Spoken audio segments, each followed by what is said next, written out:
Bismillah, Assalamualaikum warahmatullahi wabarakatuh. Kembali lagi di video kali ini, kita akan belajar lagi sedikit tentang apa sekarang. Kemarin kita udah PHP. Nah, ini adalah kita masuk ke materi database. Oke, kita masuk. Ini for beginner ya guys. Kemudian di sini apa itu database? Database adalah tempat menyimpan data agar tetap rapi, terstruktur dan mudah diakses. Ya. Jadi database adalah tempat menyimpan data agar rapi, terstruktur dan mudah diakses. Jadi lebih rapi, lebih terstruktur dan lebih mudah diakses. Contoh dari database adalah MySQL, PostgreSQL,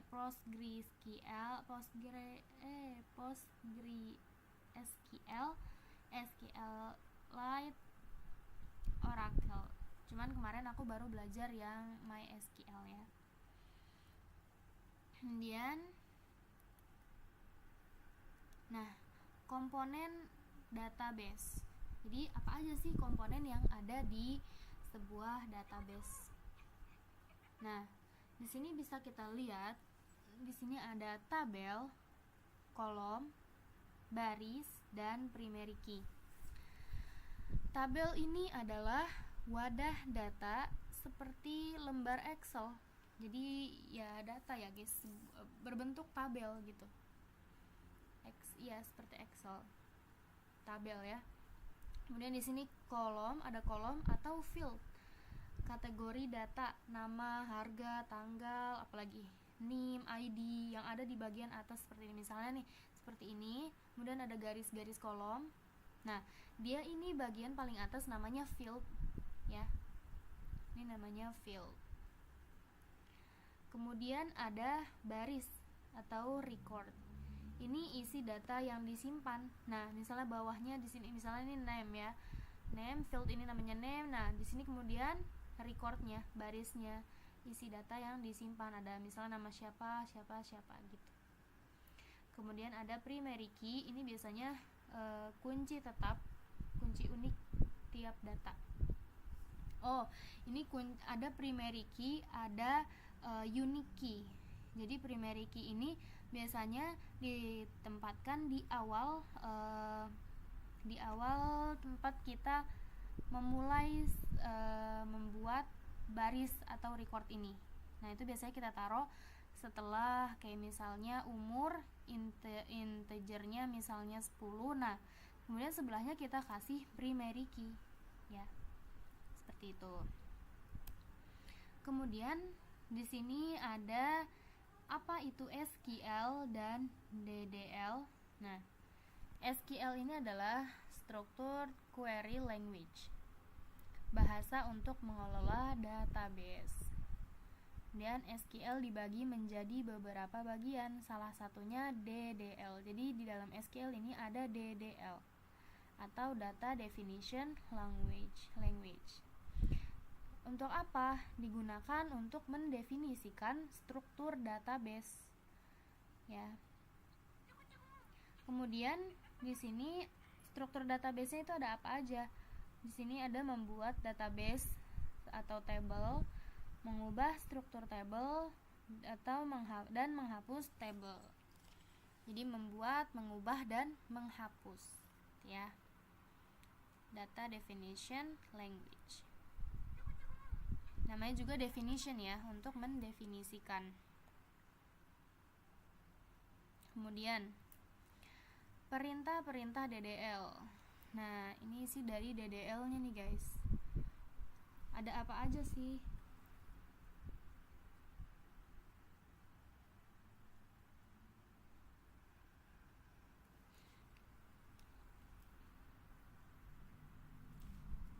Nah, yang pertama di sini ada create. Create ini untuk membuat database atau membuat tabel. Kita bisa tulis di sini create. Misalnya kita mau buat create table apa misalnya makanan. Nah, seperti itu. Membuat tabel. Kemudian ada alter untuk mengubah struktur tabel. Kalau misalnya kita mau mengubah tabelnya, berarti alter apa ya kemarin? Alter table ya. Alter table, terus from, kemudian kita tambahin add. Misalnya kita menambahin seperti itu. Biasanya bisa pakai alter. Kemudian di sini ada drop.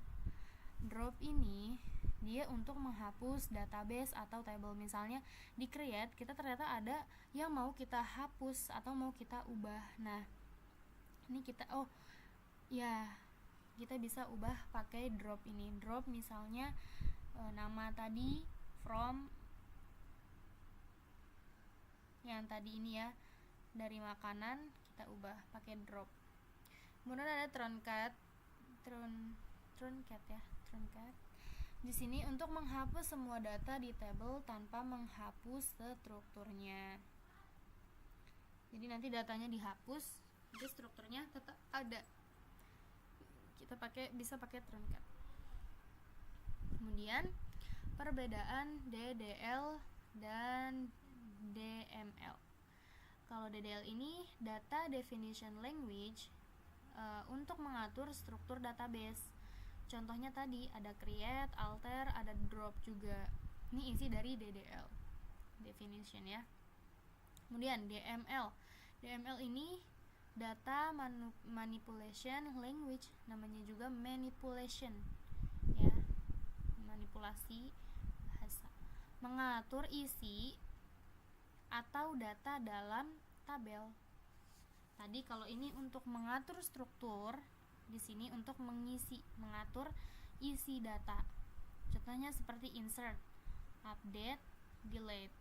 Insert ini buat nambah, update untuk mengubah ya, atau mengganti sebuah isi atau data, dan delete. Nah, manfaat menggunakan database. Yang pertama di sini ada mengurangi data ganda atau redundansi. Kemudian yang kedua, data lebih konsisten. Kemudian yang ketiga, memudahkan update dan pencarian.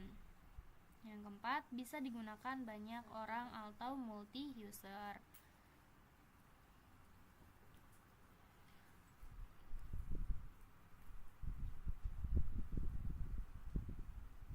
Contohnya kita bisa lihat di sini. Contoh hasil dari sebuah database.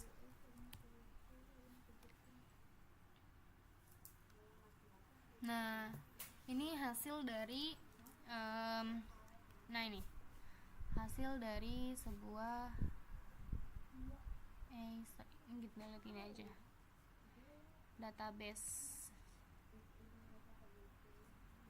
Nah, ini tadi yang namanya field di sini, Shima, name, type, owner. Nah, terus kemudian di sini kita memakai DDL tadi ya, create apa kita tambahin di sini, seperti itu. Kemudian integer dan varchar-nya juga jangan lupa kita masukin kalau kita setiap kita membuat sebuah isi atau data dari tabel ini. Varchar itu yang biasanya dipakai untuk nama, kemudian ya nama ya. Kemudian kalau integer tuh biasanya lebih ke angka. Kalau enum itu untuk pilihan. Kayak misalnya pilihan enum laki-laki atau perempuan, seperti itu. Ini contoh-contoh dari hasil dari sebuah ini outputnya seperti ini nanti. Ini hasil dari database ya. Oh gini ya, contoh kode database. Nah, ini seperti ini. Nih ya.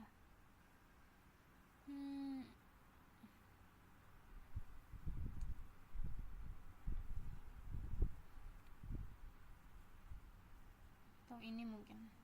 Nah, ini biasanya untuk pemula.